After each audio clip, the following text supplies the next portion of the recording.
Debate y comentarios, sugerencias y dudas. Vale, pues muchas gracias.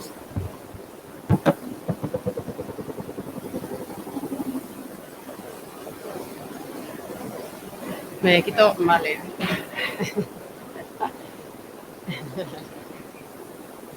Si a nadie le importa que yo me quite la mascarilla, pues ahí, muchas gracias.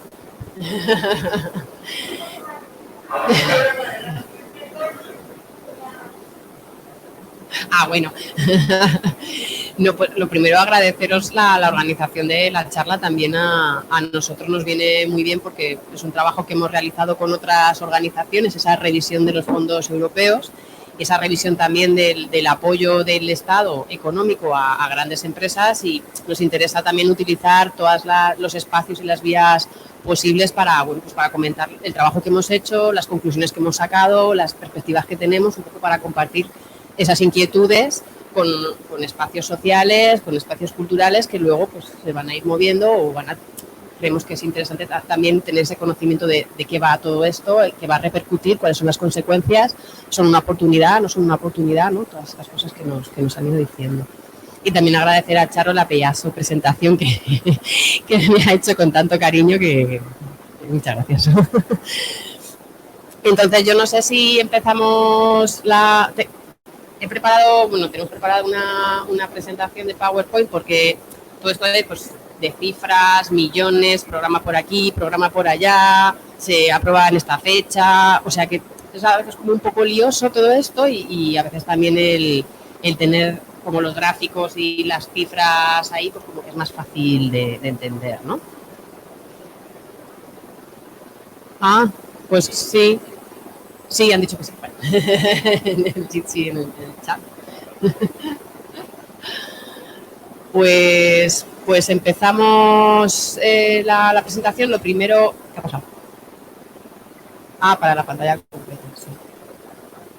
Ahí está. Bueno, pues ese sería un poco el índice, pero... ¿Qué ha pasado?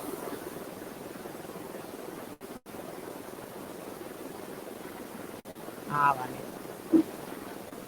Bueno, así para empezar a ver el tema de los fondos europeos. Y los fondos europeos los enmarcamos en el respaldo público, en el respaldo del presupuesto del Estado a las empresas, y en concreto a las grandes empresas. Entonces sí quería introducir el tema, no exactamente a partir de los fondos europeos Next Generation EU, que son esos fondos europeos de los que se está hablando continuamente, ¿no?, en los medios de comunicación, sino ir un poquito antes, pero muy poco antes, porque podemos empezar a ver el apoyo financiero del Estado a las grandes empresas desde hace muchísimo tiempo y hacer un recorrido, ¿no?, de todo ese apoyo. Pero bueno, vamos a centrarnos desde que empezó el COVID, digamos, desde que empezó la pandemia y desde que empezó la recesión económica asociada a la pandemia, cómo ha respondido el Estado a rescatar pues lo que algunos economistas también llaman directamente toda la economía. O sea, que ya no es que se rescate a una empresa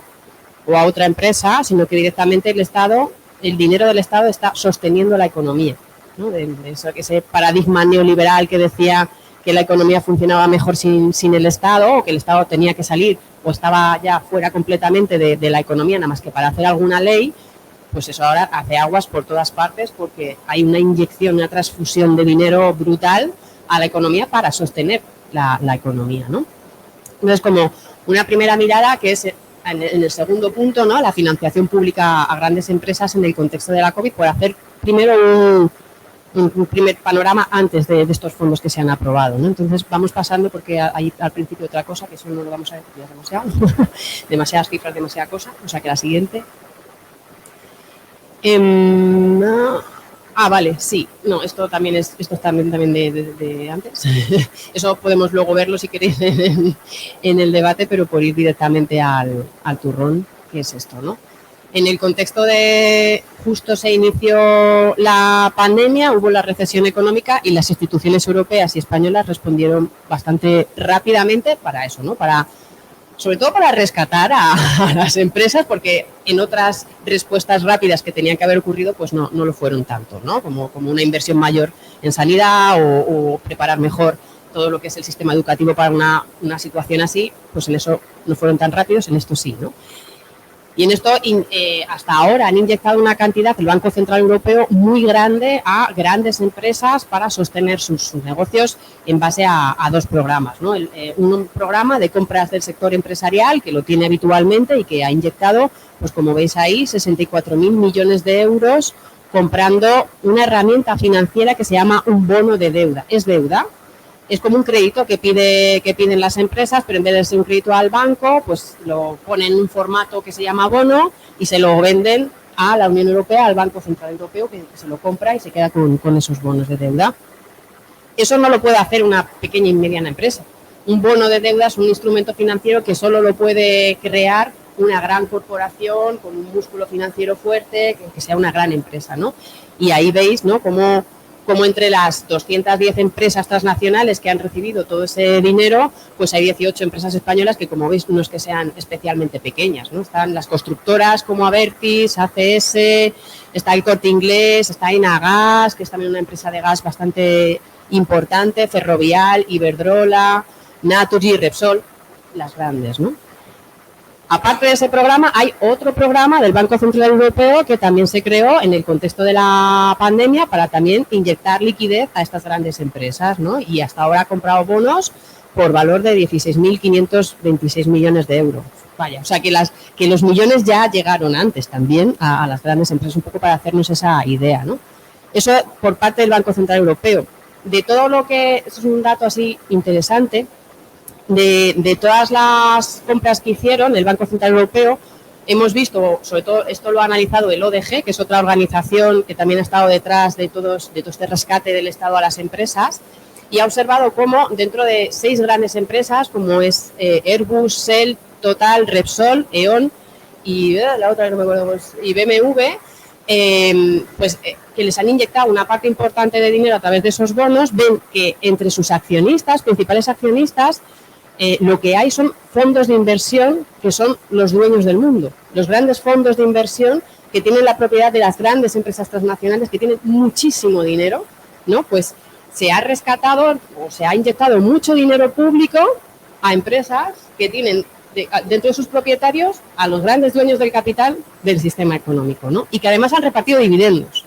Entonces, es una cuestión, bueno, pues que es una cuestión que denunciamos, una cuestión que cuestionamos y que decimos, es que no tiene que ir, aunque luego teóricamente esos bonos de deuda las empresas tengan que devolverlos, que a veces no los devuelven, pero aunque tengan que devolverlos, es que el dinero público no tiene que ir dirigido a estas grandes empresas, ¿no? Porque además son, como veis, muchas de ellas empresas muy contaminantes, ¿no? O sea, que se habla de la Unión Europea como una región que promueve o que abandera, ¿no?, la transformación para frenar el cambio climático, que abandera el cumplimiento del Acuerdo de París, y vemos cómo inyecta miles de millones de euros a grandes compañías relacionadas con los combustibles fósiles, ¿no? Ya sean automovilísticas, ya sean petroleras, ya sean de aeronáutica, ¿no?, como también una de las principales responsables. O sea que, bueno, pues ese tipo de cuestiones son las que ponemos encima de la mesa, y esto ha ocurrido pues en la pandemia. La siguiente. Otro de las, para que también veáis, ¿no?, qué otros agentes hay. También está, aparte del Banco Central Europeo, está el Banco Europeo de Inversiones, que es otro banco europeo que también financia a empresas, ¿no? Y bueno, ahí hay como mucha información, pero dentro de los préstamos y avales pues han dedicado 40.000 millones de euros a empresas, más miles de millones de euros que han llegado ya a estas compañías, que en el caso del Estado español, veis ahí los loguitos, tampoco son pequeñas y medianas empresas, ¿no? Hay una parte importante de esos millones que siguen yendo al Santander, al BBVA, a Iberdrola y a Gestamp, que es como una automovilística también grande, ¿no? No es una pyme. Entonces, bueno, pues también como están recibiendo dinero pues por diferentes sitios. El siguiente. Y luego ya venimos aquí al Estado español y tenemos el Instituto de Crédito Oficial. Es un banco público, pero que no funciona con los usuarios vecinos y vecinas, sino que es un banco público que solo funciona para las empresas, única y exclusivamente, ¿no? Y además no les da créditos directos a las empresas, que es lo que exigen muchas veces las pymes, ¿no? Que sea el ICO quien me dé a mí el crédito al tipo de interés que lo ofrece, pero lo que hace el ICO es darle el dinero al banco comercial, llámese Santander, BBVA, Bankia o lo que sea, que a su vez le da el crédito a la pequeña y mediana empresa. Y entre medias se cobra un porcentaje, ¿no? Entonces, esta también es una reivindicación de las pymes histórica de por qué tenemos que tener esos intermediarios. Si es un banco público, ¿por qué no puede funcionar directamente con las pymes, ¿no? Bueno, a través del ICO generó una herramienta financiera que se llaman, bueno, son los avales. Más o menos sabéis cómo funciona un aval, ¿no? Lo que hace el Estado es, si tu empresa pides 50 millones de euros de crédito al banco, yo lo que hago es avalarte. Por si tú quiebras y no puedes pagar, al banco yo le pago. Bueno, pues el Estado ha avalado 93.899 millones de euros a empresas, dentro del cual siempre se hablaba del aval a pequeñas y medianas empresas y autónomos. O sea, se hacía mucho énfasis comunicativamente el gobierno en esa parte, pero no se hablaba de que el 26%, que no es una cantidad muy pequeña, sino que es una cantidad considerable, va a grandes empresas.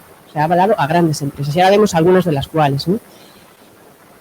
Bueno, eso es un poco lo que yo os contaba, ¿no? Cómo funciona el ICO, ¿no? Con que le da el dinero a los grandes bancos y son los grandes bancos además quienes seleccionan a quién dan el dinero con los criterios del banco. Ni siquiera tú como banco público puedes decir, no, solo vas a dar crédito a empresas que sean ecológicas, empresas que tengan políticas de igualdad de género X, que tengan políticas de inclusión, no. Es el banco quien elige con criterios puramente financieros a la empresa a la que le da el crédito. Entonces, bueno, pues eso es un poco el funcionamiento. Esta es una parte de ese 26% que se han llevado las grandes empresas. Uno de los más escandalosos o casos más escandalosos que nosotros llamamos la atención es el caso de Iberia y de Air Europa. Iberia y Vueling pertenecen a la misma empresa que se llama IAG, que es una empresa inglesa, pero que a su vez el capital de esa empresa inglesa es de Emiratos Árabes. O sea, bueno, es un poco el funcionamiento en sí de lo que son las grandes corporaciones, ¿no? Entonces, lo que hizo fue darle un aval por valor de 1.000 millones de euros a un crédito de Iberia para sostener una de las principales empresas de aviación de este país. Y además, con esos 1.000 millones de euros, lo que permitía era mantener la oferta de compra que tenía Iberia sobre Air Europa. O sea, financieramente solo podía sostener esa compra si le entraba ese crédito. Y lo que hizo el Estado fue no solo sostener a la empresa, sino facilitar el crédito para oligopolizar aún más el sector de la aeronáutica, de la aviación aquí, en este país, ¿no? Entonces, pues esto es como una de las principales críticas dentro de las fuerzas que tenemos, que no son muchas, que intentamos hacerle al gobierno, que supuestamente tiene un Ministerio de Transición Ecológica, que habla de transformación no verde, pero uno está sosteniendo, en vez de pensando en una transición del sector de la aviación, otras formas de transporte, está sosteniendo ese sector, esa empresa privada que además es inglesa, pero que su propietario además son fondos de inversiones también muy poderosos, sino que además facilitas una mayor concentración del mercado. O sea, facilitas que además no den un buen servicio porque está cada vez más concentrado en una sola empresa. Bueno, pues esa es parte de lo que ha ocurrido también en este año, ¿no? Otra de las herramientas que ha puesto en marcha el ICO son pagarés. Los pagarés es algo parecido al bono, ¿no? Es un instrumento financiero que emiten las empresas, que es como un crédito, una deuda que, pues en este caso, ha comprado el ICO, ¿no? Y ahí veis, ¿no?, los 4.000 millones de euros que ha comprado el Estado en pagarés, a qué empresas se las ha comprado, ¿no? A SACIR, a por aquí Vocento, o sea que al Corte Inglés como la más, o sea, bueno. Pues esto es parte de todo el rescate de grandes empresas que ya ha hecho, no que va a hacer, que ya ha hecho el Estado. A ver, como la siguiente era, más herramientas, ¿no?, que tiene el Estado, que es la SEPI, que es la Sociedad Española de Participaciones Industriales, que pues, viene de la antigua institución, creo que es Instituto, eso es, sí, Nacional de Industria, que antes, pues gran parte, ¿no?, de la industria era pública, tiempos de Franco y ya cuando Franco ya empezó a privatizarse, bueno, pues ha comprado participaciones y ha dado préstamos pues también a diferentes empresas, entre ellas a Air Europa, que ha sido comprado, que va a ser comprada por Iberia. O sea que se ve ahí un poco cómo se están tejiendo las pues las operaciones, ¿no? Para mantener las grandes empresas, ¿no? Sí. ¿Quién? Plus Ultra no, esta es la famosa Plus Ultra, es una empresa de aviación venezolana o de capital venezolano que siempre saca a relucir el PP diciendo que están favoreciendo la economía venezolana a través de esto. O a lo mejor es el retorno mío, a lo mejor que se escucha por ahí, ¿no?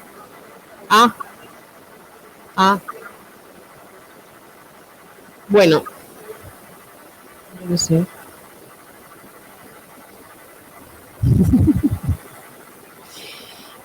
Bueno, pero ellos, Plus Ultra creo que recibió, no sé si en torno a 30 y algo millones o 40 millones, pero el que más recibió es Europa.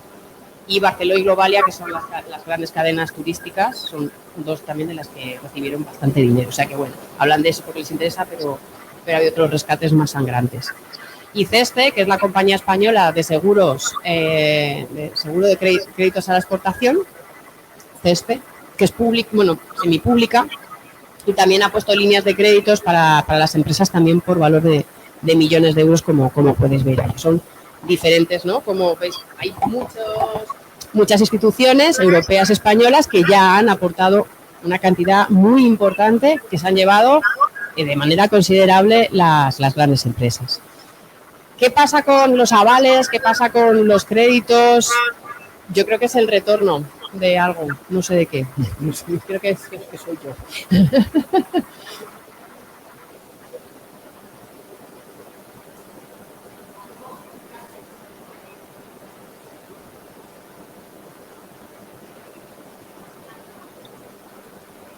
Sí, que aquí se escucha retorno, que yo no sé si podéis quitar, no sé si está encendido el audio suyo o lo que sea para ¿eh? Vale. Fenomenal, pues ya está. Pues en relación a los avales, a los créditos, que decían, bueno, es un presupuesto que siempre se hablaba, ¿no? Igual que lo de Bankia, ¿no? Es un rescate, pero se va a devolver, ¿no? O sea, son mucho dinero público, pero como es una especie de crédito, una especie de instrumento financiero temporal, pues cuando a la empresa le vaya bien, pues lo van a devolver.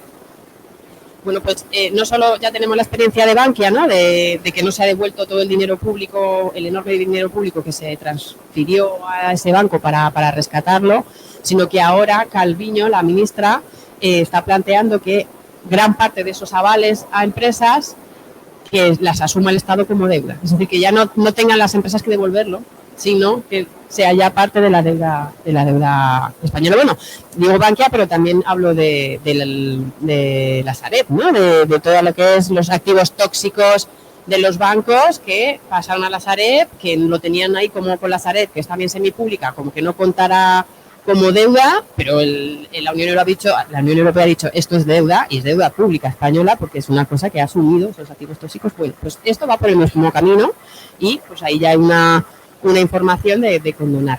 Bueno, ahí hay por apuntar, ¿no? De que en su momento ya esto es una campañita que hicimos con ecologistas y el ODG el año pasado, cuando ya estábamos viendo todo este plan, ¿no? de transferencia de dinero bestial a las empresas y a qué empresas y con cero criterios ambientales o sociales, pues ya estuvimos exigiendo pues el cambio de políticas, ¿no? Que fueran transparentes, que fueran justas, tanto ambiental como socialmente, y que fueran efectivas.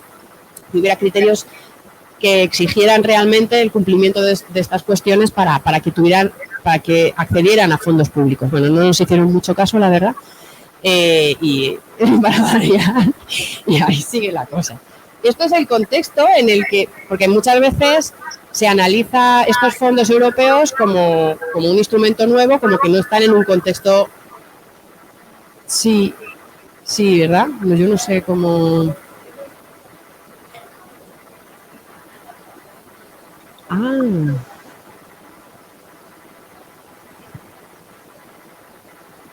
Pues no sé.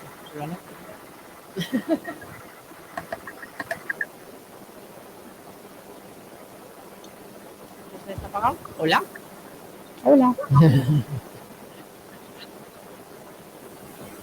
Sí. Sí, hay luz, hay luz. Bueno, a ver si se escucha mucho. Bueno, eso, como que a mí me parece importante también conocer este contexto para que no parezca que este programa de Next Generation EU viene así, aislado de todo, lo presentan como la solución ideal a la recuperación económica con criterios ambientales y sociales, y ese relato que pintan, pues sea veraz, ¿no? O le demos ahí como, bueno, pues vamos a ver si realmente esto le des como credibilidad, ¿no?, a ese relato. Pero claro, ese relato se crea y se pone en marcha en un contexto que va en el sentido totalmente contrario, ¿no? Entonces, eso es lo que a nosotras nos hace analizar los fondos europeos desde una mirada muy crítica, porque todo lo que ha habido antes tiene muy poco de verde o nada, muy poco o nada social y mucho menos, por ejemplo, Violeta, ¿no?, cuando hablan de cuidados, ¿no? Entonces, bueno, pues esa mirada crítica, esa es una mirada que queríamos exponer a esos fondos europeos Next Generation. Uy, ahí no se va a ver nada. Esto es más o menos lo que he ido diciendo, sería la columna que veis ahí como más a vuestra izquierda, ¿no?, que es toda la lluvia de millones que ya se han dado a las empresas y a las grandes empresas. Y el año pasado, por junio, se aprueba el poner en marcha ese programa europeo que se llama Next Generation EU, ¿no?, que todavía, bueno, pues ahora estaban diciendo que han aprobado el plan español y que pues en julio van a llegar los primeros millones, que a lo largo del año pues se van a ir haciendo nuevas transferencias de dinero desde la Unión Europea al Estado español, ¿no? Y luego la tercera fase, que nosotros ahí también queremos ponerle énfasis, y ahora entraré, que es la fase del endeudamiento, porque ahora lo comentaré, el programa Next Generation EU, aunque se hable de que son transferencias a fondo perdido, lo que ahora mismo llega al Estado español, todo el dinero del programa Next Generation EU no es a partir del presupuesto que envían los estados a la Unión Europea, es a partir de la emisión de bonos de deuda de la Unión Europea. Son 900.000 millones de euros en bonos de deuda que va a emitir la Unión Europea, como Unión Europea, y que la Unión Europea va a tener que pagar a los mercados financieros en un periodo de entre 5 y 30 años. Entonces, todo es deuda. Aunque ahora nos digan, no, es transferencia, no hay que devolverlos. No, esto que dinero que vamos a recibir, efectivamente, las empresas que las reciban no van a tener que devolverla, o si recibe la administración algún dinero de proyectos no va a tener que devolverlo, pero el Estado español sí va a tener que devolver la parte que le corresponde de esos fondos, porque ese dinero se ha obtenido en base a deuda. Entonces eso también es un punto que nosotros queremos apuntar y que, bueno, ya una política ya van colando de por dónde va la cosa, ¿no? Con la reforma, ahora lo veremos, ¿no?, la reforma de las pensiones, la reforma laboral y la reforma fiscal, ¿no? Entonces, bueno, por ver un poco esas fases, ¿no?, que creemos que ahora mismo está en auge, ¿no?, todo lo que es la presentación del plan, la transferencia del dinero, pero probablemente en un periodo de 2 años, 3 años, empezaremos a ver la parte del endeudamiento, de qué pasa cuando tengamos que gestionar esa deuda, ¿no? Claro. ¿Qué es esto de Next Generation EU? Que lo vean allí, yo me voy a levantar y así os lo enseño, porque es que si no es un poco lioso y no se ve muy bien, ¿no? Este sería el presupuesto de la Unión Europea que tiene generalmente. Este año con la COVID pues ha aumentado considerablemente. Bueno, por aumentando un poco el presupuesto que generalmente tiene la Unión Europea y sobre todo por el Next Generation EU, ¿no?, que son 750.000 millones de euros más de lo que ya había presupuestado la Unión Europea, ¿no? Y hay una parte que es subvenciones, que son lo que he dicho de transferencias, y otra parte en préstamos, pero lo que no dicen es que todo esto es deuda. Pero bueno. Y de Next Generation EU hay como varios programas. La parte del león, digamos, la parte de la que hablan generalmente es este mecanismo de recuperación y resiliencia que tiene, bueno, como veis, es como todo, prácticamente, Next Generation EU, que es un 90% o algo así. Bueno, pues de este plan, al Estado español le corresponde, y es verdad que le corresponde más de lo que le debería corresponder, dan más dinero, igual que a Italia, por los efectos de la pandemia en el país, ¿no? Entonces están 140.000 millones, en subvenciones 72.000 millones, que es lo que ha pedido actualmente, y 68.000 en préstamos, que de momento no lo van a pedir, no lo van a pedir. Una de las cuestiones que también se plantea es que el 70% de lo que se pida hay que gastarlo en 3 años y que la capacidad administrativa de la administración pública para gestionar todo ese dinero, pues vamos a ver cómo es, ¿no? Bueno, muchos están haciendo planes, pero luego la gestión de ese dinero pues tiene su complicación. Pero bueno, un poco para también hacernos una idea de cómo está dividida la cosa, ¿no? La siguiente, ¿no? Eso es, está un poco descolocado. Cuando en su momento se decía que ese dinero de Next Generation EU iba a llegar sin condiciones, pues luego no ha sido real. Y de hecho la Unión Europea ha dicho, ¿cuáles son las condiciones que doy para transferirte ese dinero, ¿no? Pues por un lado, a tener un plan de recuperación y resiliencia, que en el Estado español se llama Plan de Recuperación, Transformación y Resiliencia España Puede. Ese es el plan que han presentado 50 veces. Han presentado 50 veces y de las 50 veces que lo han presentado y el equipo que hay, ahora contaré de la campaña, para ver qué es lo que tiene dentro, y tiene relato, tiene como una exposición de lo que quieren hacer o de lo bonito que va a ser o de lo verde que va y la transformación que van a hacer. Pero no hay proyectos concretos, no hay empresas concretas, no, todo eso no hay. Entonces, bueno, entre esas 50 veces no hay gran cosa, nada más que relato y discurso. Otra de las condiciones es a qué se destinan los fondos y plantean pues, que un 37% se plantea a transición ecológica y un 20% a la digitalización. La digitalización, desde luego, esto es claro y que eso se cumple 100%, eso no tiene vuelta de hoja. Lo de la transición ecológica, pues depende de quién lo interprete. O sea que desde el punto de vista ecologista, los proyectos que están planteando como transición ecológica, pues no lo son tanto. Entonces, bueno, desde la perspectiva del Gobierno y de la Unión Europea, pues sí que lo es. Ahora veremos más en detalle, ¿no? Otra de las condiciones es el don't no harm, que es, lo pronuncio fatal en inglés, pero es no causar un perjuicio significativo al medio ambiente. Pero ese criterio, que podría ser interesante a nivel de la Unión Europea, está poco definido. O sea, puede colar cualquier tipo de proyecto. Entonces, porque tú le puedes justificar que no causa daño por esto y por lo tanto ya cumple con ese criterio. Pero no hay como una exigibilidad, unas exigencias muy concretas. Entonces puedes colar cosas que pueden generar daños, ¿no? Y otra de las condiciones, y ahí va, es cumplir las recomendaciones del semestre europeo de 2019 y 2020.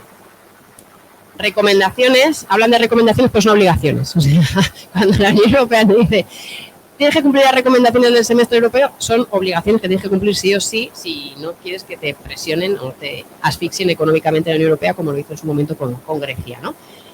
Y dos importantes reformas son la reforma laboral y la reforma de las pensiones. Eso son cuestiones que luego hablamos del Pacto de Estabilidad. En todo esto, digamos, en todo este plan, nosotros planteamos, y lo planteamos en la guía que ha dicho Charo, que si estáis interesadas en profundizar un poco más, pues está de libre acceso, por eso están también los 3 logos ahí, porque hemos elaborado el ODG Ecologistas y Nosotras en OMAL, y bueno, pues ahí planteamos esto con más desarrollo, con más ejemplos y demás, ¿no? Uno de los primeros riesgos es la deuda. Son esos 900.000 millones de euros que se ha pedido en bonos de deuda mutualizada. Eso también lo plantean como un paso adelante y es que quien tiene que responder a los mercados financieros no es España por un lado, Italia, Grecia, Alemania, sino que es toda la Unión Europea. Eso posibilita una mejor negociación con los mercados financieros y posibilita que, por ejemplo, la deuda española no sea atacada por agentes financieros, ¿no?, para especular con la caída, ¿no?, o por el incremento de la deuda, es cierto, pero sigue teniendo que pagar esa deuda, ¿no? Que es también algo positivo que plantean es que desde el inicio de la pandemia se ha congelado el Pacto de Estabilidad y Crecimiento. Ese Pacto de Estabilidad y Crecimiento es lo que la Unión Europea impone a los países en relación a déficit público que tienen que tener y la deuda pública que tienen que tener. El Pacto de Estabilidad y Crecimiento te dice que tienes que tener un 3% de déficit público y un máximo de un 60% de deuda pública.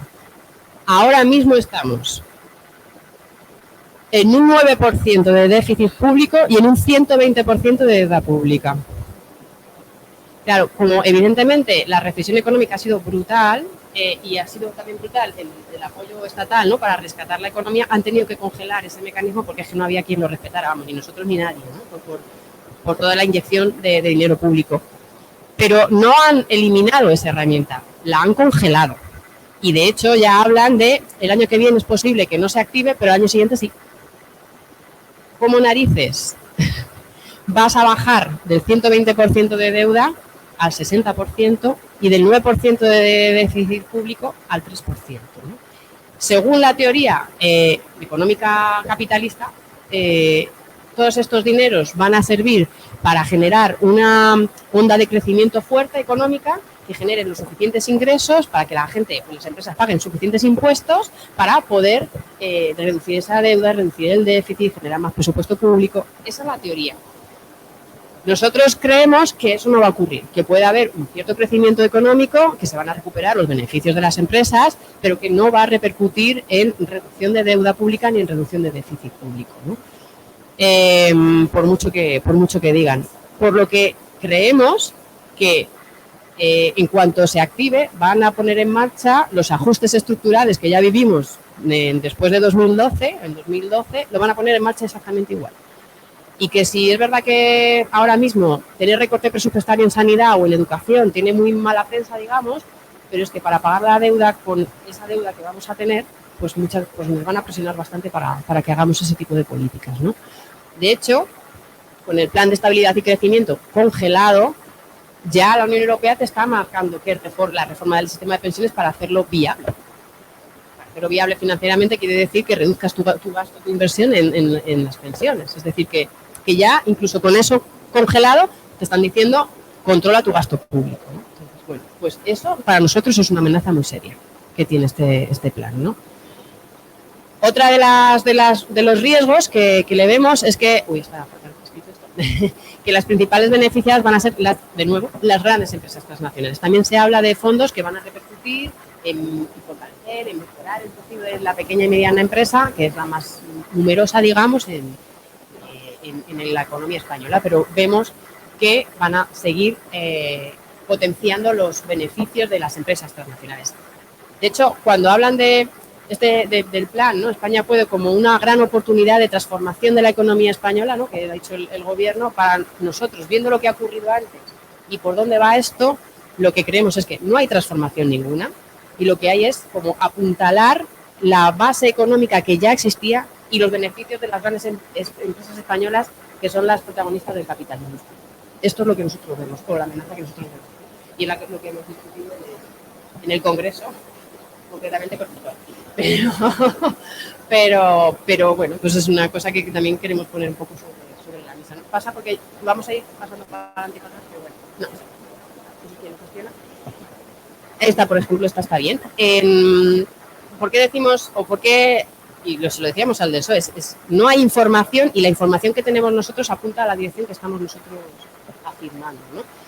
Se aprobó un Real Decreto el último día del año pasado para gestionar o para regular la gestión de estos fondos europeos y lo que vimos es que parte de ese texto, una parte importante de ese texto del Real Decreto era una copia de un documento que le había pasado la COE al gobierno.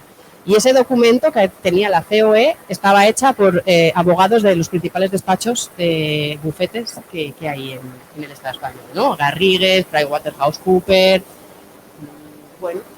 Entonces, bueno, pues esto ya nos indica para dónde va la regulación de los fondos, ¿no?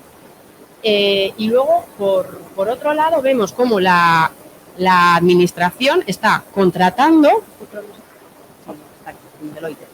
Eso es. La administración está contratando a las Big Four, que llaman, que son las grandes consultoras transnacionales, Deloitte, KPMG, PricewaterhouseCoopers, Ernst & Young, serían como las 4 grandes, las está contratando para que les asesore en cómo solicitar y gestionar estos fondos europeos, ¿no? Pero a la vez, esas mismas grandes consultoras están siendo contratadas por las grandes compañías españolas para que les asesoren en qué tipo de proyectos pueden presentar a la administración. De manera que hacen pues una bisagra estupenda entre las empresas transnacionales, las grandes empresas y la administración, porque están en los dos lados, ¿no? Tienen como, de hecho luego lo veremos, las consultoras ya hablan de que pueden ofrecer a las empresas que las contraten ventanillas informales a partir de las cuales las empresas pueden presentar proyectos concretos a la administración, a la persona adecuada dentro de la administración. Entonces, o sea, cuando vemos este tipo de cuestiones es por lo que nosotros decimos, esto, a ver, que transparente no es, y cuando me dices que va a beneficiar sobre todo a las pymes, pues no lo vemos, o sea, no dudamos que pueda haber, veremos, un beneficio a algunas pymes, o que sí que haya pymes que les haya llegado este dinero y que tengan proyectos interesantes, pero la mayor parte de estos fondos van a ir destinados a las grandes empresas, ¿no? Y esto es parte, ¿no? Por ejemplo, Deloitte, como ahí viene, ha sido contratada por el Ministerio de Transición Ecológica para esa asesoría en los fondos europeos, y a la vez ha sido contratada por Cepsa, por la petrolera Cepsa, para, bueno, qué tipo de proyectos puedo presentar a la administración, ¿no? Entonces, bueno, eso. Vemos que ahí, pues bueno, la gestión no es lo más democrática. Y no solo eso, sino que, claro, las grandes compañías tienen una capacidad muy fuerte de generar proyectos muy voluminosos y muchos proyectos, ¿no? De hecho, ahí vemos como la lista, ¿no? Iberdrola quiere presentar 175 proyectos que tienen un valor de 30.000 millones de euros, Endesa 110 por un valor de 19.000 millones de euros, Naturgy 100 por un valor de 13.000 millones de euros. A ver, que hay 72.000 millones, o sea que ya sumas todo eso y no lo van a dar. O sea, es verdad que no van a dar toda esa cantidad de dinero a las empresas, pero claro, tienen esa capacidad tan grande de generar proyectos y tan cuantiosos que por mucho que se lleven uno o dos, ya están acaparando una parte importante del presupuesto. Y vamos a verlo, ¿no? A medida que esperemos equivocarnos, pero vamos a ver quién va a recibir, ¿no? Todo esto, ¿no? Entonces, un poco también son las... Ah, no, pero antes, atrás, sí, porque eso lo vamos a ver después. El pastel os lo estoy contando, el pastel. más atrás vamos a ver... Y un poco más atrás. Esos son los que gestionan dentro de las administraciones, son los que llevan ahí el control. Para terminar de ver así cuestiones de riesgos, también vemos riesgos en que haya un lavado de cara verde de las grandes gasísticas, por ejemplo, petroleras. Viendo un poco el tipo de proyectos que han presentado las empresas y las comunidades autónomas, vemos que son, muy, muy frecuentes los proyectos relacionados con el hidrógeno, muy, muy frecuentes los proyectos por ejemplo, el automóvil eléctrico, muy frecuentes también las gigafactorías de baterías eléctricas, el AVE también está incluido, muy grandes campos de fotovoltaicas o eólicas, también infraestructuras, ¿no? La remodelación de grandes infraestructuras. Este es el tipo de proyectos que presentan como parte de la transición energética o ecológica, y vemos que no se encaminan a esa transición porque no se cuestiona el consumo de energía, ¿no? La enorme cantidad de consumo. Y no se cuestiona que una grandísima parte de esa economía, como dice Turiel, no es electrificable. O sea, que hay una parte de nuestra economía, de nuestra vida, que sí se puede electrificar, y que de la electricidad puede haber energías renovables que la satisfagan, aunque no va a haber suficientes renovables para todo el consumo que tenemos actualmente. Pero es que además hay una parte importante relacionada con la industria, con mover maquinaria pesada, con la agroindustria, que no se puede electrificar, que eso es puro combustible fósil, ¿no? Entonces, bueno, pues eso no se replantea. Lo único que se replantea es el hidrógeno como recurso estrella que va a sustituir al petróleo en esos usos, en los usos que no puede llegar la electricidad. Cuando hubo una charla de ecologistas en acción muy interesante en el que se cuestionaba eso, ¿no? O sea, el hidrógeno actualmente que existe se mueve en un 99% con combustible fósil, o sea, se genera con combustible fósil, solo un 0,1% es de origen renovable, y quieren potenciar a saco el renovable, no sé muy bien. Y además, la tecnología y la infraestructura asociada es muy cuestionable que pueda suplir no puede suplir los usos actuales de combustibles fósiles, pero aún así se está generando como una burbuja especulativa casi, ¿no? De valor en relación a las infraestructuras relacionadas con el hidrógeno que no corresponden a una transición energética y ecológica real. Lo que sí que se plantea es las grandes eléctricas como Iberdrola, como Naturgy, como Endesa y también gasísticas, Naturgy y demás, como que los proyectos estrella que van a ser financiados por el Estado son de hidrógeno, o una parte importante son de hidrógeno, ¿no? Está el corredor de hidrógeno vasco, donde está Petronor y está Repsol, está el Valle del Hidrógeno en Cataluña, que está Naturgy, además de una minera, o sea, como que tienen, por un lado, lavado de cara verde, ¿no? Diciendo vamos a entrar en las energías renovables, y por otro, financiado, o sea, el riesgo del hidrógeno y de la viabilidad del hidrógeno para cómo lo plantean, lo va a pagar el Estado, no lo van a pagar las grandes, no lo va a pagar la gran empresa, ¿no? Entonces, por ahí nosotras también denunciamos esta dinámica y que eso no va a ser parte de ninguna transición energética, ¿no? Por otro lado, como decía, ¿no? La opacidad y ausencia de participación ciudadana absoluta, más allá del diálogo que han tenido entre sindicatos, grandes centrales sindicales y empresarios como la COE, pero así participación ciudadana no ha habido de tipo de información o de tipo de debate con estos fondos. Lo que sí hemos visto es cómo la COE genera una oficina técnica con PricewaterhouseCoopers con el fin de facilitar el contacto con la administración de las grandes empresas y facilitar el llegar este tipo de sus proyectos. Bueno, eso es otro de los riesgos que estamos viendo y que lo planteamos abiertamente. Y otro de los riesgos es que hay o que se están asentando políticas o fórmulas que creemos que son contrarias al interés general, como las alianzas público-privadas, ¿no? O sea, en la norma que regula los fondos, un instrumento clave muy importante de los fondos son los proyectos estratégicos de recuperación y transformación económica, los PERTE. Pues estos PERTE son alianzas público-privadas. Que plantean grandes proyectos que traccionen la economía y demás, pero quienes van a dominar ahí van a ser grandes empresas de la mano también de la administración. La experiencia con las alianzas público-privadas ya las tenemos en este país y sabemos que el resultado es, pues el Estado se queda con los riesgos y paga cuando se quiebra o es deficitaria el proyecto o el servicio, y la empresa se queda con los beneficios de la gestión. Esto ha ocurrido aquí. Y además sistemáticamente, pero no solo se dice también por parte de organizaciones vecinales, es que creo que es el Tribunal de Cuentas Europeo hizo un informe en el año 2018 en el que examinó varias alianzas público-privadas europeas y dictaminó una crítica muy fuerte del funcionamiento de estas alianzas, precisamente con todo lo que se está denunciando por parte de las organizaciones, ¿no? Igual, opacidad, corrupción, sobreprecio, y no es una cuestión que ya ha planteado el Tribunal de Cuentas Europeo, ¿no? No solo en las organizaciones sociales. Por lo tanto, no vemos el sentido del por qué se crea ese tipo de alianza público-privada en estos fondos y que además le da esa importancia, ¿no? Por parte del gobierno. Es una cosa que también criticamos profundamente. Bueno, entonces, también para ir terminando, lo que, ya sí para adelante, al pasteleo, la tarta.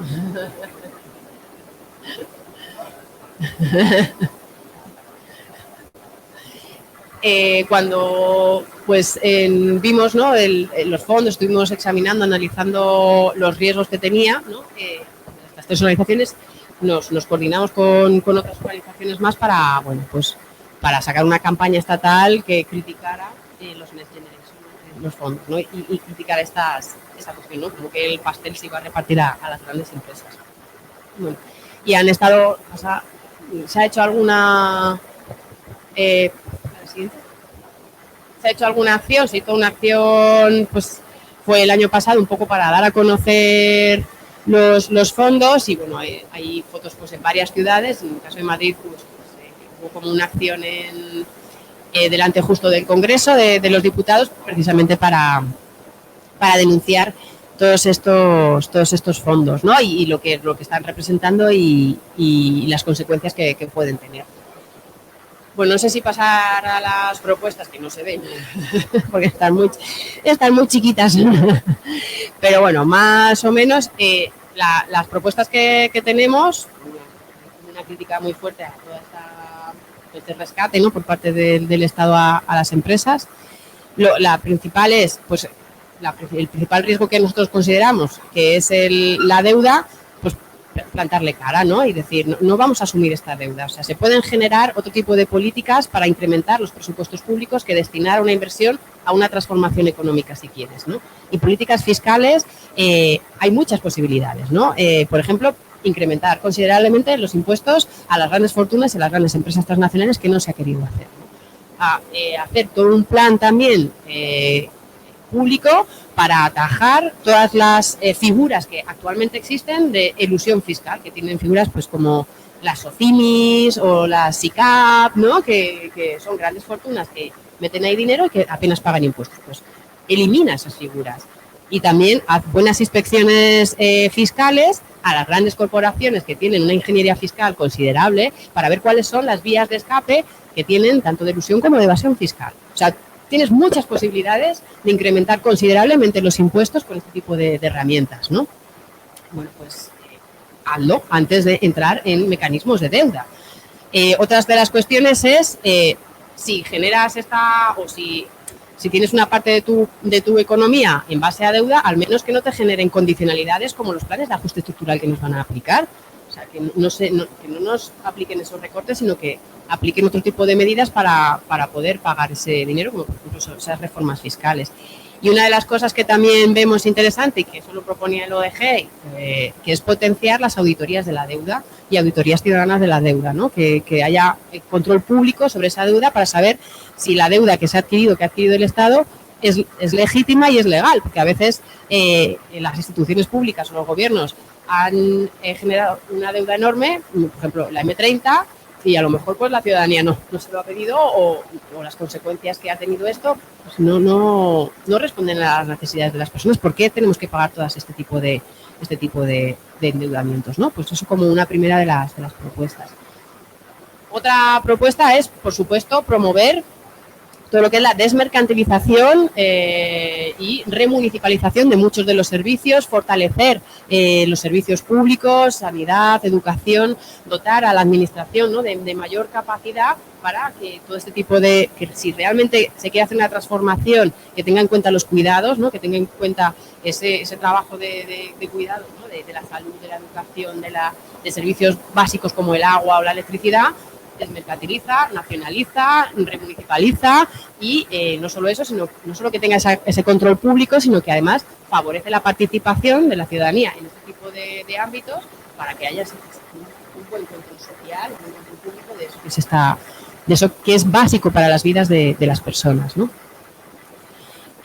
Por otro lado, si también quieres hacer una transformación de la economía, no apoyes a las principales empresas que nos han llevado hasta la situación actual. No apoyes los sectores turísticos, de la construcción, grandes energéticas, que nos ha llevado hasta la crisis actual.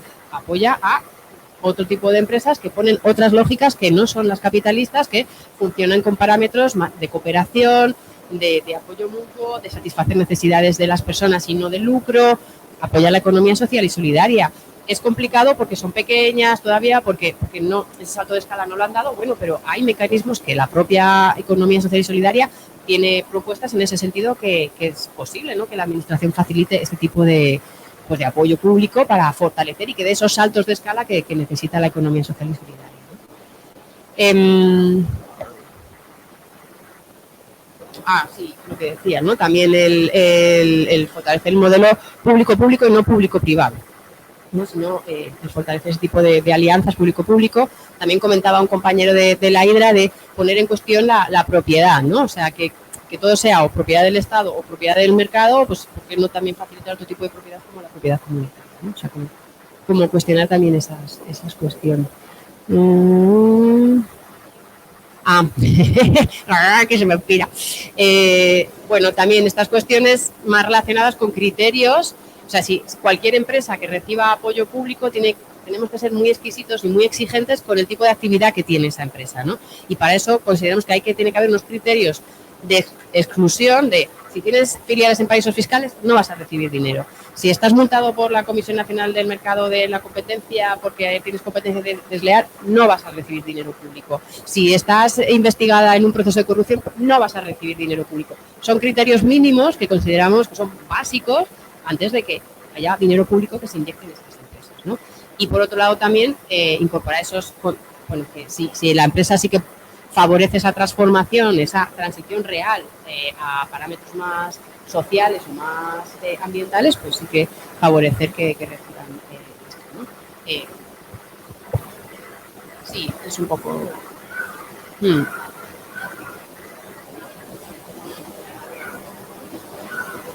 Claro, bueno, un poco lo que planteaba, ¿no? Y también nos decían también compañeros de ecologistas en relación a la digitalización, ¿no? Con la llegada de todo el 5G, de la hiperdigitalización, que también va asociada a estos fondos, pues frenar esa hiperdigitalización. También porque tanto la digitalización como la... Hay un perro ahí que se ha cabreado. Se enfada mucho con los fondos. Sí, mira, le está ahí fatal, muy fatal. O sea, todo lo que es la digitalización y todo lo que es el crecimiento exponencial del hidrógeno, de grandes campos de energía renovable fotovoltaica y eólica, un poco controlado, o sea que por supuesto que hace falta incrementarlo considerablemente, pero de manera más controlada. ¿Se puede dar un paseo con la señora? Pues esto, claro, a veces se abstrae del consumo energético de materiales que necesita todo esto. Esto es profundamente antiecológico, o sea, esto no va a frenar la crisis ecológica que tenemos en marcha porque todo ese proceso de hiperdigitalización y construcción de campos tremendos de renovables y desde luego infraestructuras como el hidrógeno necesitan muchas materias, muchos minerales, mucha energía. Y ahora mismo estamos en una fase de declive de todos estos combustibles fósiles, desde luego, otro tipo de minerales y de materiales, de manera que la presión a la minería va a ser mucho mayor, se van a ampliar las fronteras extractivas, va a haber muchas más explotaciones mineras y esto tiene no solo consecuencias ambientales de destrucción de ecosistemas, emisiones de CO2, sino también mucho sufrimiento humano por el desplazamiento de comunidades que viven en esas zonas, ¿no? Violación sistemática de derechos humanos, persecución y asesinato de líderes y lideresas que quieren defender el territorio y, por supuesto, también que no veamos esto como algo pues que ocurre en otros países, en otros territorios. Aquí también se están produciendo el incremento considerable de proyectos mineros, ¿no? Y también las luchas que ha habido pues, en Extremadura, en Andalucía, contra el crecimiento de las explotaciones mineras que están destruyendo su territorio y sus posibilidades de otra economía. A lo mejor quiero plantear otra economía que no pasa por el extractivismo, ¿no? Y, por otro lado, pues por supuesto ya, por último, el garantizar que exista una transparencia, o sea, que haya una información veraz, toda la información. Si estamos hablando de presupuestos públicos, tiene que ser todo muy transparente. Tenemos que tener acceso a toda esa información y por supuesto, tiene que haber canales de participación en el que realmente tengamos una participación real, aunque, o sea, incluso ahora mismo no hay ni siquiera una participación formal, es que pues exigimos esa participación real que se den esos canales cuando hablamos de esa cantidad enorme de presupuesto público que se va a transferir a la economía. Esto sería toda la chapa que os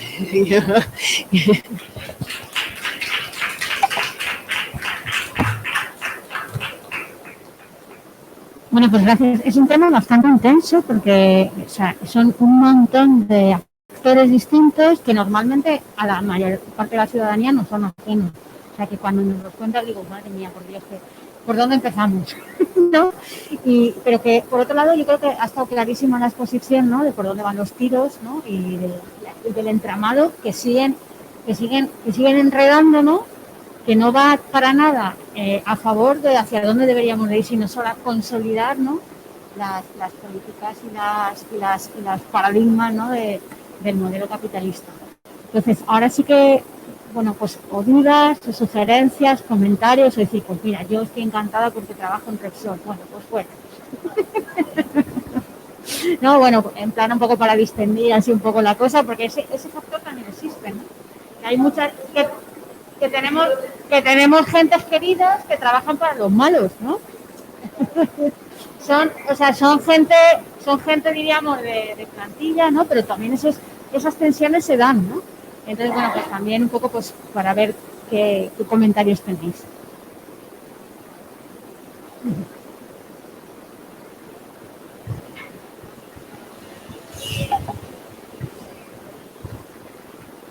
Bueno, pues muchas gracias porque expresar como tú has expresado todo esto es una gozada porque yo sí que he intentado leer, nunca me he creído que esa lluvia de millones iba a ser gratis, nunca me lo he creído.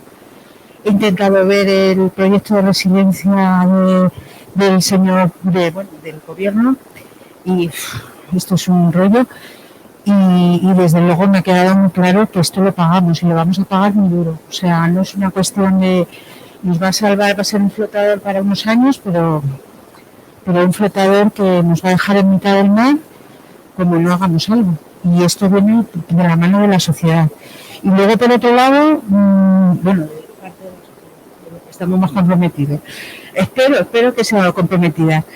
Y luego otra cosa que sabéis que yo siempre defiendo la función pública porque soy funcionaria, y una de las medidas, las primeras que tomó la señora Ayuso, poco antes de dimitir, de disolver el gobierno para convocar elecciones, fue darle en bandeja a las empresas de las que tú has nombrado, Pricewaterhouse, todas estas, que son, pues darle en bandeja que van a ser los que gestionen. Tengo mano con mano a todos los que gestionan los fondos europeos al lado, y están que trinan, porque dice, ¿cuál va a ser nuestro trabajo? Toda la vida hemos estado, conocemos muy bien los fondos europeos, hemos estado en las auditorías, hemos viajado a Bruselas, nos han formado, y ahora resulta que nos dejan aquí a un grupo de personas, yo creo que bien preparadas, y además, honestamente, creo que al ser funcionario tú lo que tienes que ser es totalmente objetivo y cumplir lo que te diga la norma europea o la norma que marque eso. Entonces están un poco como diciendo, bueno, ¿esto qué es? Pues ese paso, esa transparencia no se va a dar, porque va a haber una transparencia que es la que pongan ellos y que viene de las empresas. Entonces, que a mí me da mucho miedo. Y bueno, lo que ya me da un pánico horrible es dejar de invertir en las cosas públicas, como la educación y la sanidad, y el grupo grande de personas que nos acercamos o nos hemos acercado a la jubilación. Que hemos estado cotizando, hemos estado trabajando, y de repente nos vamos a encontrar con una situación pero bastante dura. Por eso yo creo que hay que animarse. Aquí tenemos a Marisa, que siempre está con el tema de las protestas de los que cobran pensiones y eso, porque esto va a ser muy duro, más de lo que nos creemos. Y no me creo que se vaya a crear trabajo para los jóvenes, no me lo creo. O sea, esto va a ser algo que no sé por dónde va a salir. Yo soy bastante pesimista, a pesar de estas 4 horas, 140.000 millones, no soy pesimista.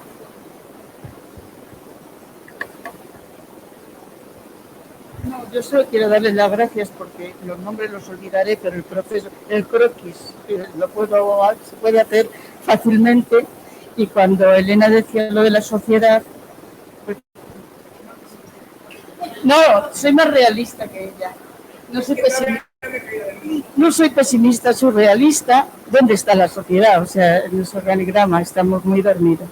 Entonces veo que es una vuelta de tuerca más para fortalecer el sistema y que cada vez sea más difícil movernos, cambiar algo, etcétera, etcétera. Ahora lo hacen desde la democracia, antes lo hacían con un cañón, ahora no hace falta que lo hagan con un cañón, lo hacen desde la supuesta democracia. Entonces es desesperante, es muy desesperante. En fin, yo creo que ya hacer algo solo para salvar la dignidad, o sea, para donde lleguemos, pero que salvemos la dignidad.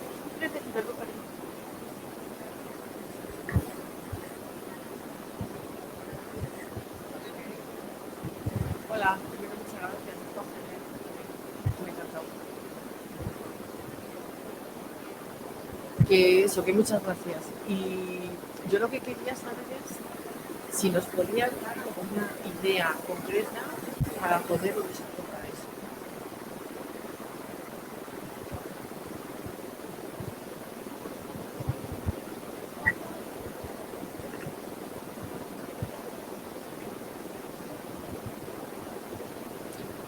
Hola, Erika. Bueno, muchísimas gracias. Ha sido breve, muy intenso, demasiado para mí, pero bueno, de lo que he podido ver, has comentado en un momento determinado que la Unión Europea pide una presión ha pedido una de las cláusulas esas que ha puesto, que no ha salido, ha pedido presión para más recortes aún, sobre todo sobre las cosas públicas. Pensiones, sanidad y todo eso. Eso yo no lo tenía tan claro.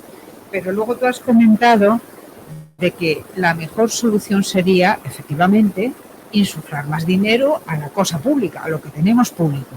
Mejorar sanidad, porque eso en el fondo ahorra mucho más dinero.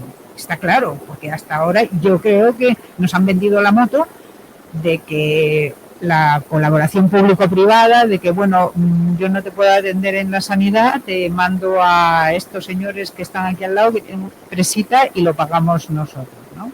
No te puedes operar en el Hospital de la Princesa, pero te mando a la Fundación Jiménez Díaz, que es SEMI. Eso está claro, y hasta ahora las auditorías, vamos, yo no sé siquiera si se han hecho, ha demostrado que es un escape de dinero tremendo. Entonces, al decir tú eso, me surge la duda, si la Unión Europea está pidiendo que se haga esto en concreto, ¿cómo podríamos decirle a la Unión Europea, quieto, nosotros vamos a manejar esto? Porque hasta ahora somos meros títeres. O sea, España es un puñetero títere, no tiene capacidad o por lo menos es lo que nos han vendido. Pero no me acuerdo más, simplemente era esa pregunta.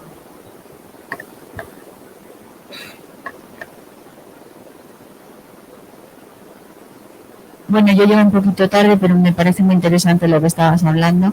Simplemente deciros que vine aquí para que me ayudaran con la cita previa para el IMSS, para mi pensión, y me la han denegado directamente. O sea, y la he recurrido y me la han vuelto a denegar. He solicitado la no contributiva y llevo 2 meses esperando y todavía nada. Quiere decirse, y el motivo, porque no he cotizado en los 2 últimos años dentro de los 15. ¿Qué pasa? Que esos 2 últimos años he estado cuidando de mi familia, de mis padres, de mi madre con oxígeno, mis sobrinos. Al final estoy teniendo que pedir ayuda para alimentos, y además tengo deudas de todo, de comunidad, de suministros, de más mujeres solteras, porque me queda mal, pero como estoy soltera.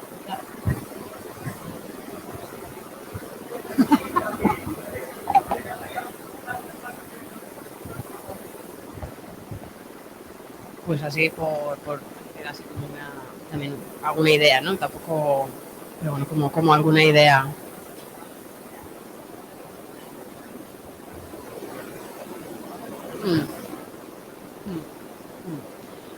Sí, yo creo que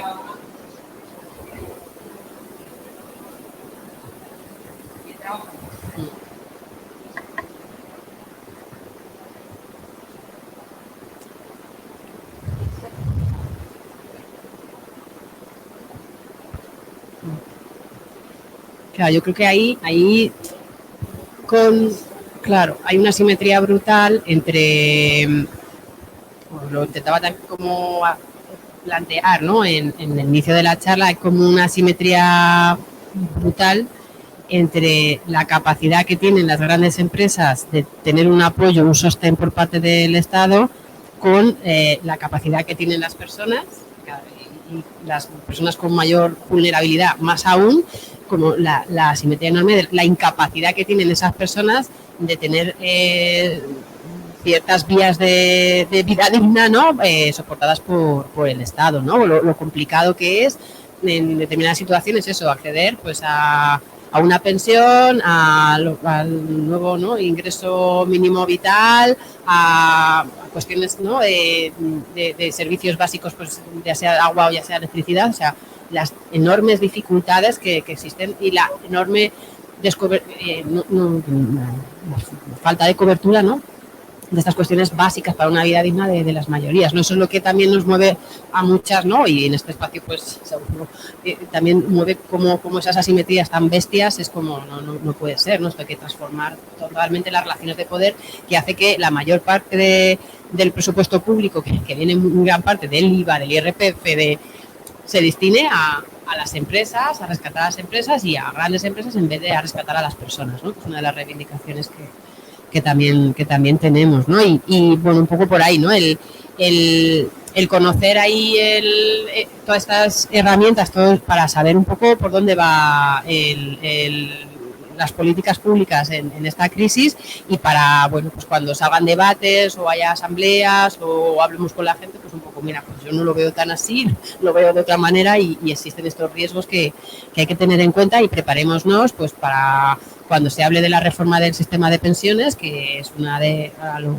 comento, que se vaya a poner en marcha, pues fortalecer también un movimiento, ¿no?, de defensa de las pensiones de los jubilados y jubiladas para un poco defender, ¿no?, lo poco que hay, intentar revertir los recortes continuos que se están dando como una de las propuestas, porque bueno, y cuando haya pues se planteen pues ese endeudamiento, pues políticas de ajuste estructural mayores, pues también el responder de manera fuerte y con tiempo, ¿no? A lo mejor empezar ya, que es una de las cuestiones que planteamos, ¿no?, con los movimientos asociados a la deuda, ¿no?, la plataforma de auditoría de la deuda o otro tipo de movimientos asociados con la deuda, pues bueno, ¿qué podemos ir haciendo para intentar abordar este problemón?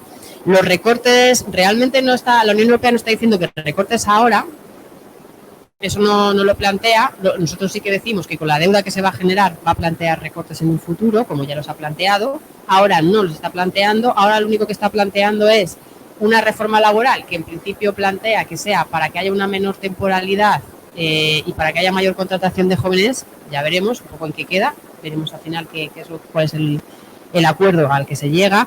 Ahora, de las pensiones, lo que sí que está claro es que en las pensiones hablan de que sean viables financieramente a futuro. Y viables financieramente a futuro, cuando cada vez hay menos impuestos, cada vez se le pone menos impuestos también a las empresas, de manera que cada vez hay un presupuesto público menor, quiere decir que van a recortar.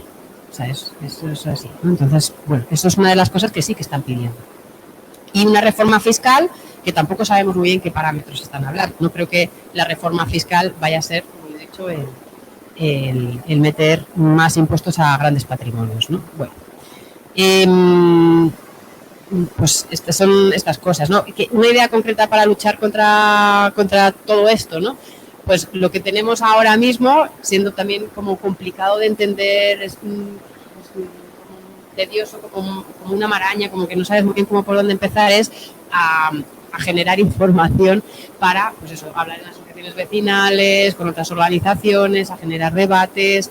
Y en Euskadi también los compañeros también están haciendo ese trabajo, a ir al Congreso, ¿no?, a decirles esto no nos parece. O sea, esto todo lo estamos haciendo en una red, en una campaña que es pues, de una visión crítica a los fondos Next Generation EU, en el que hay varias organizaciones. Eso está el ODG, está Ecologistas, está Extinction Rebellion, creo que también está Fridays for Future, creo que Feministas por el Clima también están metidas.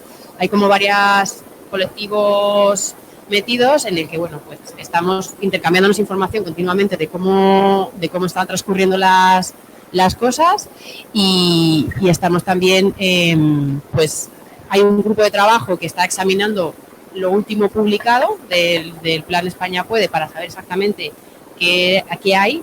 En cuanto haya una cosa concreta o algo que materialice lo que creemos que son riesgos, pues responder rápidamente y se habla, bueno, pues que en algún momento hacer igual que se hizo esa acción, ¿no?, de visibilización de los riesgos de quién se está llevando el pastel, que se hizo el año pasado, pues montar una, ¿no? Entonces, si a la Atenea o a alguna organización no le interesa estar en la campaña para estar atenta a esto, pues aquí me tenéis para tener el contacto. O sea que esto es un poco lo que planteamos como un paso así para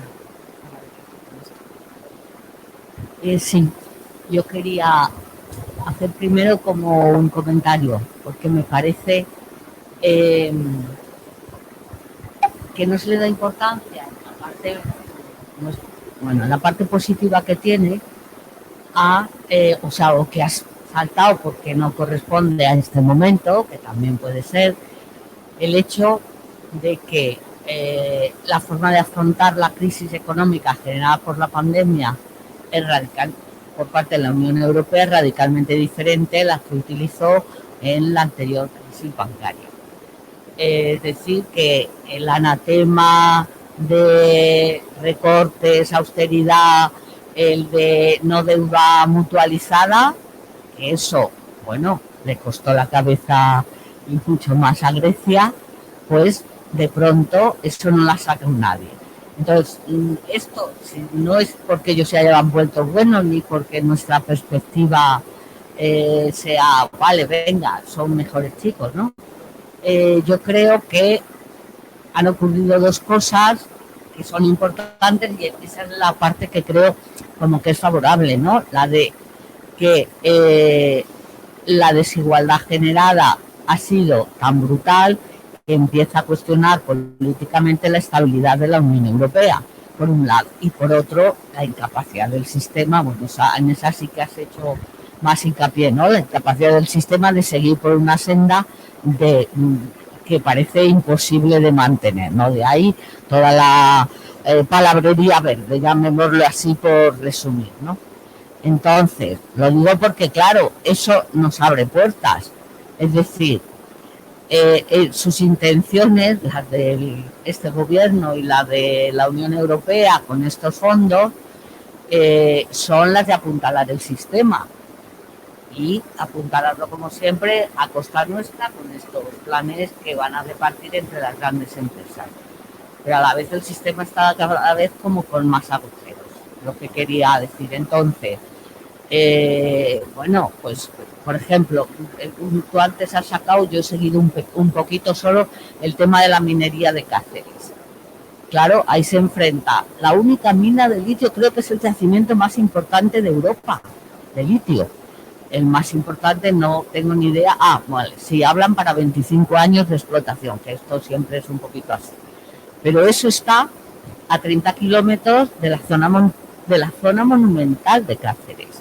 Entonces es destrozar la economía, la vida y etcétera, pero objetivamente está ahí esa mina que es imprescindible para todo, para las baterías, para etcétera, ¿no? Quiero decir que ese tipo de contradicciones van a estar saltando una detrás de otra. Entonces yo creo que ahí hay, por un lado, bastante terreno que, bueno, que iremos haciendo lo que se pueda. Por otro lado, en el tema de la administración, vale, en el tema de la administración a mí me parece pues que hay una batalla grande, porque claro, ahora mismo con la excusa de la pandemia, si antes era vuelva usted mañana, ahora es que no me cogen el teléfono, ¿no? Y entonces no me cogen el teléfono y entonces ya, entonces, bueno, así todo, ¿no? Entonces, de alguna forma, pues también hay un terreno amplio para exigir mejor funcionamiento y hay una parte importante que sí es digitalización, ¿no? Y bueno, y medios más modernos, ¿no? Y por último, luego el tema de sanidad, hay un grupo que supongo que lo conocéis, los de Audita Sanidad, que tienen perfectamente cuantificado los costes de las camas públicas, las camas privadas, las medio públicas, hasta el punto, y como tú antes has dicho también, que a través de un informe del Tribunal de Cuentas les invitaron a participar en una reclamación, bueno, es decir, el Tribunal de Cuentas ratificó todos los datos de este grupo, que es, pues eso, otra vez, un conglomerado a tragarse con tantos números como Erika, ¿no? Es decir, que ahí hay como materia y como mucha, o sea, datos y posibilidades. El problema también es la debilidad de nuestra superfragmentación, ¿no? Estamos en un gobierno partido por dos, donde discutir la ley de vivienda es lo que es, sale el recibo de la luz como ha salido, o sea que la verdad es para echarte a llorar la situación, pero bueno, no es la más grave, o sea, yo quiero decir lo único, siempre estoy diciendo, no es la más grave, yo creo que se nos ha olvidado, pero en el paro del 2008 no hubo ERTEs, la gente fue despedida sin colchón y sin nada, entonces, bueno, y se duplicaron como ahora los parados, etcétera, ¿no? Entonces, bueno, pues que hay que seguir con ideas creativas como proponer y entonces, tengo una pregunta, esa sí era, y ya me callo. La pregunta es, a lo mejor es mucho preguntar, pero bueno, el plan, claro, ¿tú crees que es muy diferente la propuesta de gasto público en Estados Unidos frente al gasto público que proponen los europeos? ¿O tú crees que solo en España tiene aquí un disfraz que no se lo termina de creer nadie? Es verdad que la Reserva Federal, ¿no?, que es la FED, que también ha metido muchísimo dinero, no controla lo suficiente para saber qué parte de ese dinero que ha creado es en base a deuda y qué parte no. O sea, esto no lo tengo tan claro. Entonces, en ese sentido, yo no sé calibrar qué riesgos tiene el dinero creado por la Reserva Federal, que han sido billones de euros inyectados a la economía, en relación al Banco Central Europeo. Aunque en este caso, los bonos de deuda no es que el Banco Central Europeo se haya puesto a poner ceros, ¿no? Es decir, voy a crear dinero, como hace el Banco Central Europeo, como hace la Reserva. Voy a ponerle ceros aquí al ordenador. Venga, aquí van 100.000 millones, venga, tiqui, tiqui, tiqui. Sino que es la emisión de deuda. Entonces, yo no sé exactamente qué instrumento financiero tiene la Reserva Federal y por lo tanto no sé bien cómo es comparativamente de arriesgado, si es más o si es menos, o cómo lo tiene. Ahí no te puedo decir. Sí que me parece, bueno, ahora con Biden a lo mejor sí que tienen, digamos, un discurso un poquito diferente, ¿no?, a como lo tenían con Trump en cuanto al tipo de rescate económico que hacen.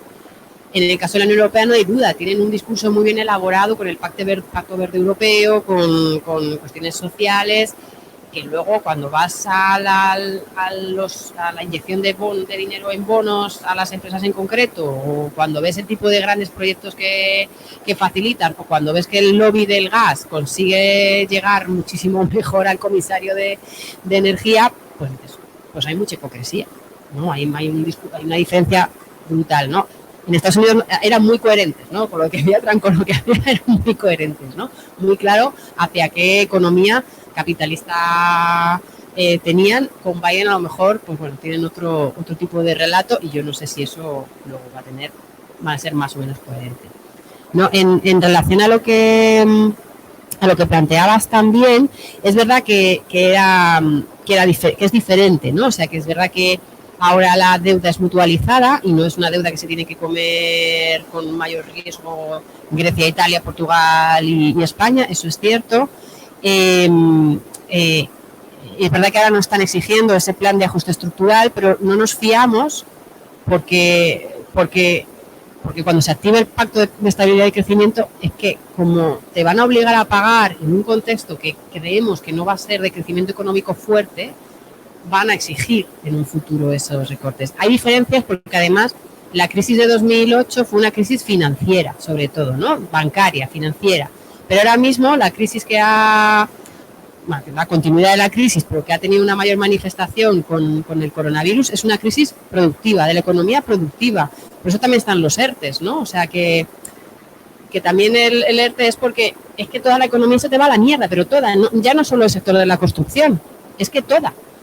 Entonces necesitas generar un mecanismo para que no se te vaya la economía absolutamente toda al suelo y con ella toda la gente. Entonces has tenido que generar ese tipo de mecanismo. Tú dices, es un mecanismo que es verdad que es algo que antes, en 2011, 2009, no existía, pero también es por el tipo de impacto que ha tenido la crisis, ¿no?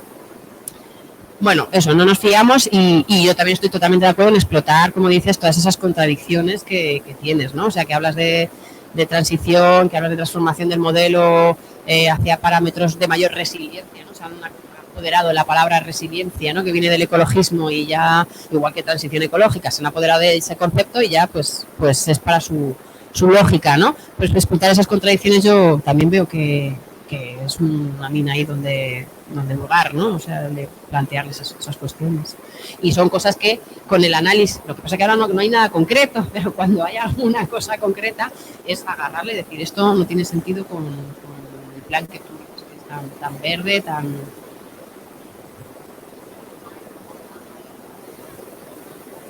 No se sabe, no hay información. Y PERTES, el único que se sabe algo, no sé, creo que no sé cuánto, es el único que sabe algo del único PERTE es el del automóvil eléctrico. Y tampoco sé exactamente muy bien si se sabe la cantidad y desde luego no se saben las empresas. No se sabe.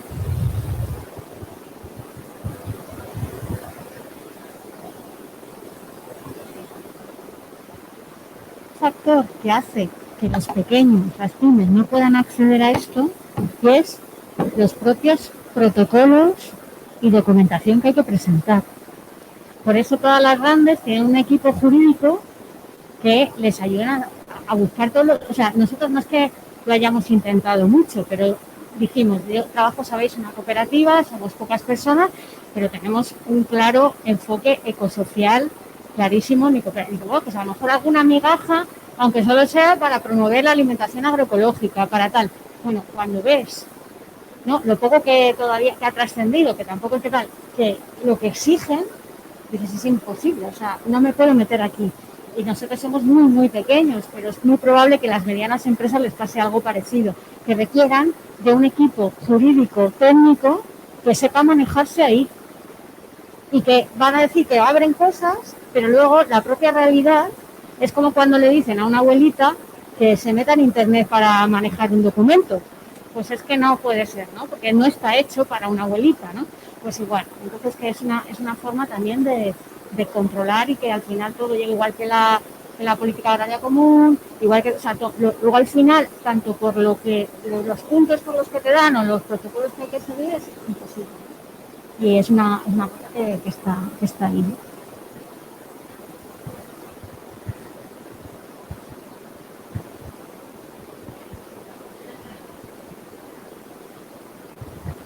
Bueno, muchas gracias para seguir aprendiendo contigo. Quiero comentaros una cosa. Yo soy de Alemania, ¿no? Y ahí el partido La Izquierda ha propuesto una cosa que no sé si les ha escuchado, pero yo creo que nos puede servir a la hora de preguntarnos qué podemos hacer en contra del peligro que viene con la deuda, ¿no? Que han hecho un vistazo a lo que ha gastado el Estado extra por la pandemia, ¿no?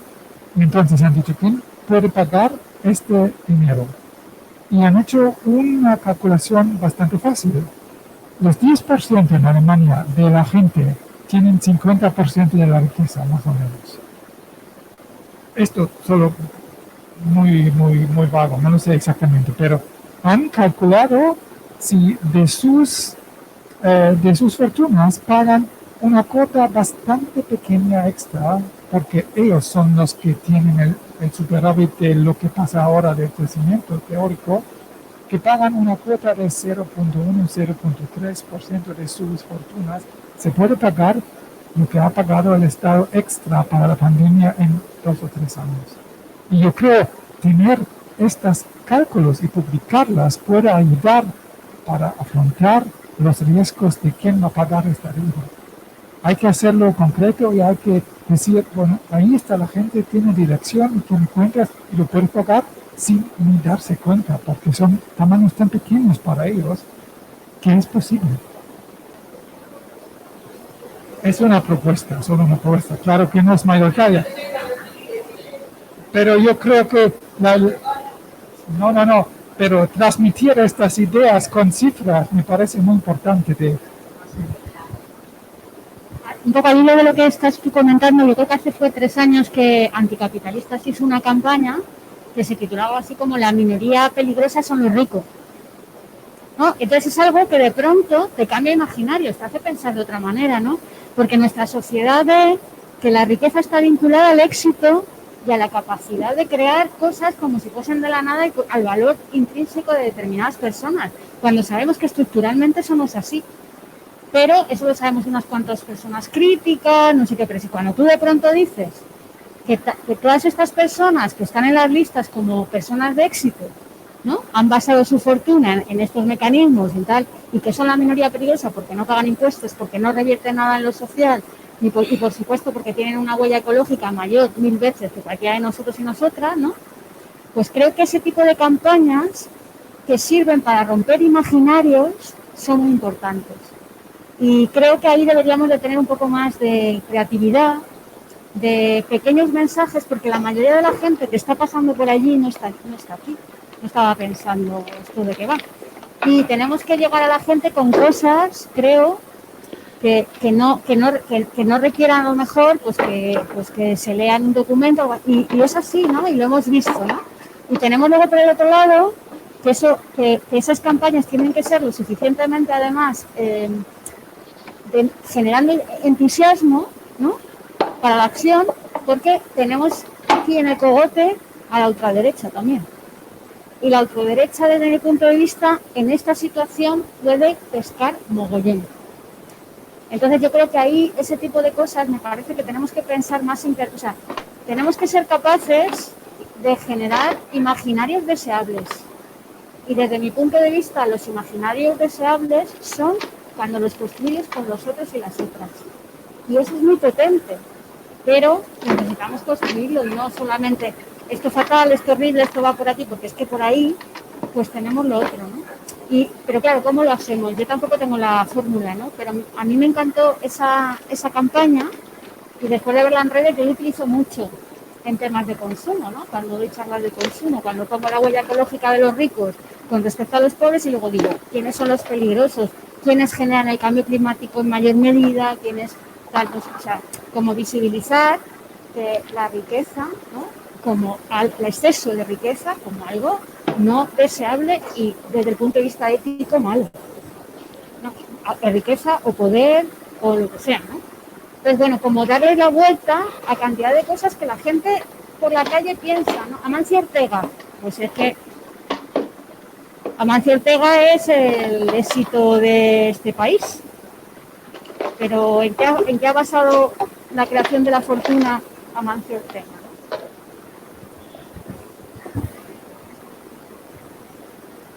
Ah, sí, perdón. Los de casa, ¿queréis preguntar alguna cosa? ¿Queréis decir algo? Podéis abrir vuestro micrófono y pedir la palabra.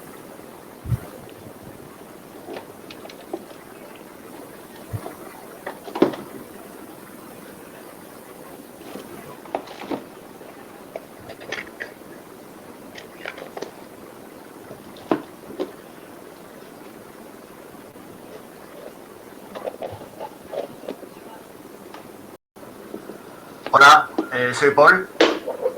¿Se me oye? ¿Se me oye? Sí. Hola, nada, solamente agradecer a Erika la charla, que ha estado súper interesante y creo que nos marca un poco el camino y el futuro que se nos avecina. Y bueno, muy interesante todo lo que se ha puesto. Simplemente agradecerlo y también, pues bueno, los comentarios también en general y las propuestas, pues un poco de cómo ir avanzando, lo que ha comentado Charo aquí al final, pues bueno, un poco sacar un poco la crítica y sacar un poco el argumentario de los círculos cerrados en los que la gente ya estamos bastante concienciados, ¿no? Y concienciadas. Entonces, pues bueno, me ha parecido muy interesante. Muchas gracias. Nada más. ¿Alguien más quiere comentar algo? ¿Marisa? ¿Marisa? No, yo no. Ah. Yo no quiero comentar nada. Vale, gracias. Pues, ¿algún comentario más? Bueno, sí que...